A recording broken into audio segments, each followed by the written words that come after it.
Hello guys, welcome back to my channel. This is the Silver Bullet Experience. And just as promised, I'm going to go ahead and document my experience with the infamous Covid-19 disease. So I was diagnosed,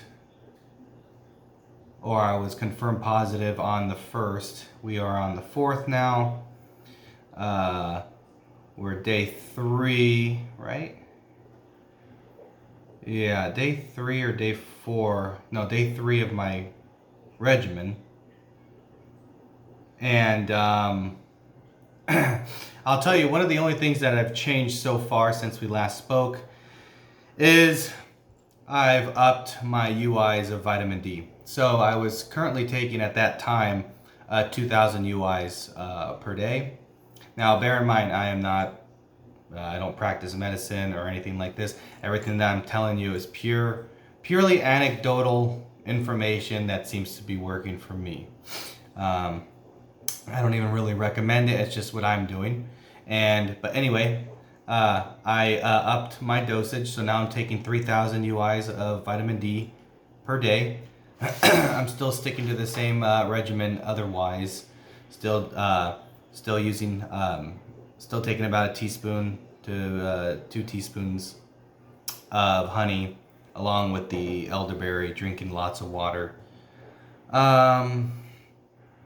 eating oranges, and resting, and the zinc. But yeah, as far as the only thing that's changed is the vitamin D, just upped it a little bit. Probably because I'm staying more indoors now, so I'm not getting that extra vitamin D intake that I would usually get by going outside.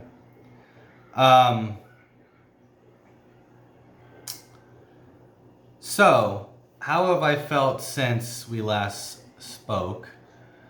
To be honest with you, I'm feeling a little bit better. The only thing, I'll be honest with you, that I cannot seem to kick is the headache. The headache is just constant. It's just constant.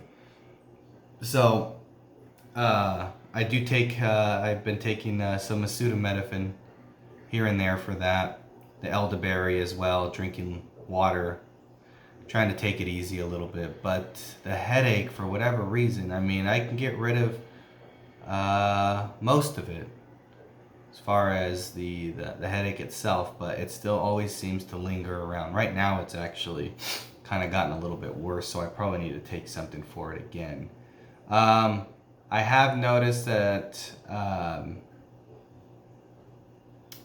I've been waking up for the past 2 days with a scratchy, irritated throat. That does seem to diminish as the day goes on. My energy seems to be coming back a little bit. Now, another side effect or symptom that I did recently start to encounter is I've been feeling like tingling or a slight numbness in my hands. I don't know if there's any correlation with that or not, but I think someone told me. I think Ashley may have looked that up and said that it did. But other than that, that's probably about it. My breaths or my breathing sometimes gets a little shallow. Maybe when I overexert myself, I guess, a little bit more than I should. The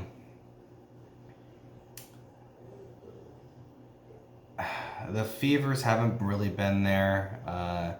Haven't been waking up with the night sweats or anything. That seems to have been gone.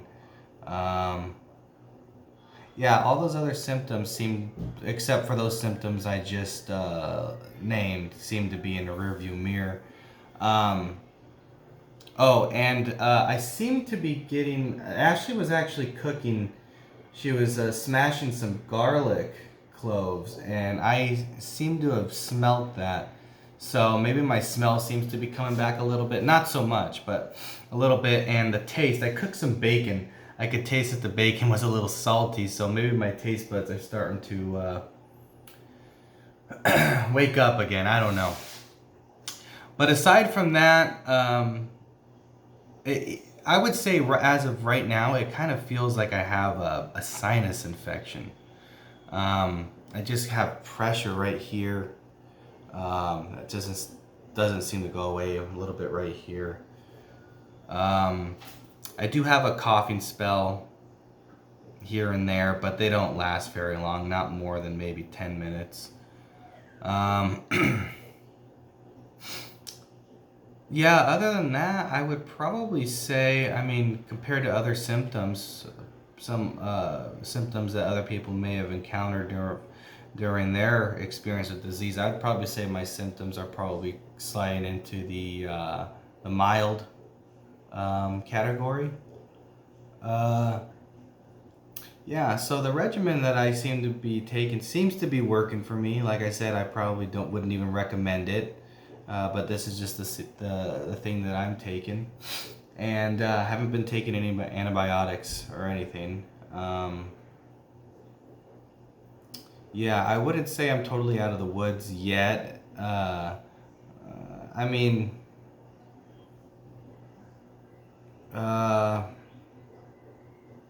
going on about 5 days since I've started feeling the symptoms. It's been, 4 days since I've been confirmed. So I would like to hope or think that the worst is behind me. And if that's the case, that would be great. Now, I do know that this virus does affect people differently, but so does everything else. I mean, the flu could affect people differently. And I know some people, I was reading some of the comments, or all of them. I know some people do get offended when I compare it to the flu, or, other things, car accidents. But I mean, the virus has been here for about a year now. We know the numbers of deaths, the number of deaths that have unfortunately been accounted for the year. But let's take car accidents, for example. So now that we could kind of go off of some data that we've occurred throughout the whole year. Now, whether those numbers are skewed or not, the numbers are there. And the car accidents per year easily at least quadruple those numbers. Now, a lot of people say, well, it's uncomparable because people are dying by the thousands every day. Well, people die by the tens of thousands every day in car accidents, if that's the case. I mean, it's easily. I mean, the car accidents, I think I looked it up, was like somewhere around like almost 1.5 million per year. I mean, and that, no one. So, I mean, if you just use the mathematics on that, just mathematics, getting in your car and driving down the street puts people at more danger than not wearing a mask. I mean, the numbers are there. People can say, people are dying by the thousands. So, if that's the case with those numbers, what do the mathematics say for the car accidents? I mean, and nobody thinks to ban cars or smoking for that matter. How many people die from secondhand smoke? Now, I would probably think that the number of secondhand smoke deaths aren't as much as the coronavirus, but if you see someone smoking, you have the option to go sit next to them. And you can choose not to, just like you can choose not to go to a business that doesn't mandate masks. If that's the case, the markets, or the free market will not keep that business open, because if he does that, but nobody wants to go shop there, his business will suffer for that, and he'd probably go out of business. So, I just believe in liberty and freedom, and you should be able to make your choices on your own. Like I said, my father-in-law, wears a mask everywhere. Like, I wear these tattoos. I mean, always has it. And he still caught the virus. So, I don't know. I don't think masks are nearly as effective as people think they are. I mean, yeah, the N95s, yeah, for sure. I mean, it's in their name, N95. But the other masks that most people wear around, or, you know, those neck gaiters, or, you know, bandanas, that's a false sense of security right there. But yeah, like I said, by no means do I think that this is just a walk in the park. It's not. I haven't been, I mean, overall, I have not been feeling good. It's not fun. I don't want to, I would choose not to go through it again. But me experiencing what I've experienced so far is not going to keep me from going on our next vacation in March. It's not going to keep me from, you know, you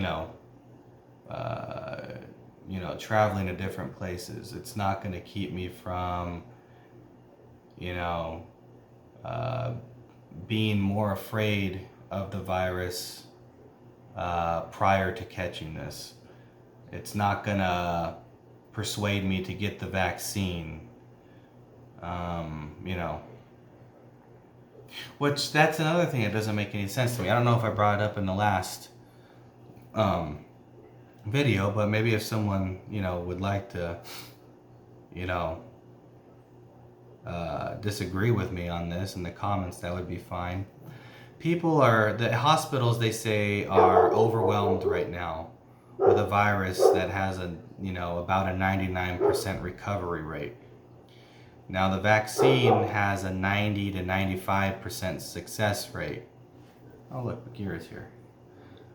Now, if the hospitals are in over their heads or too busy, or the beds are full, emergency rooms are full with a virus that has a 1% death toll, or wouldn't people who are getting sick already without taking the vaccine, wouldn't the vaccine with something that has a 5 to 10% issue with it, wouldn't that overwhelm the hospitals even more so? I mean, people would be going in there with unseen side effects. People would be going in there from getting sick from the vaccine. I mean, it just doesn't make any sense to me. I mean, they're gonna be dispersing this vaccine. They're trying to get it to as many people as they can. Maybe, I think they said like 100 million within the next several months. I mean, that's a third of the population of the United States. I mean, do the math.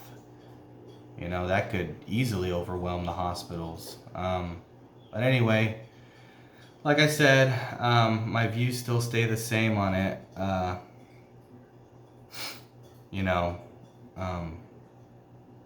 never get the vaccine. I mean, I have the antibodies, and yeah, like I said, like I said, it's not going to prevent me from traveling. I mean, if I go out and travel and I get sick again, then that's on me. That's my choice. The people who are afraid or who have serious underlying conditions that can't afford, it should be up to them whether they want to stay home or if they want to take the risk. That should be up to them, and that's fine. Just as it should be up to me whether I want to go and take the risk, or if I'm just too paranoid and I want to just stay home. So anyway, that's going to be my video for today. I would probably say I probably feel about 20, maybe 30% better than from the last video. And the only thing I've done differently is upped the vitamin D. And I'll go ahead and make another video tomorrow and keep you guys up to date on my experience with the COVID-19. And remember, keep in mind, guys,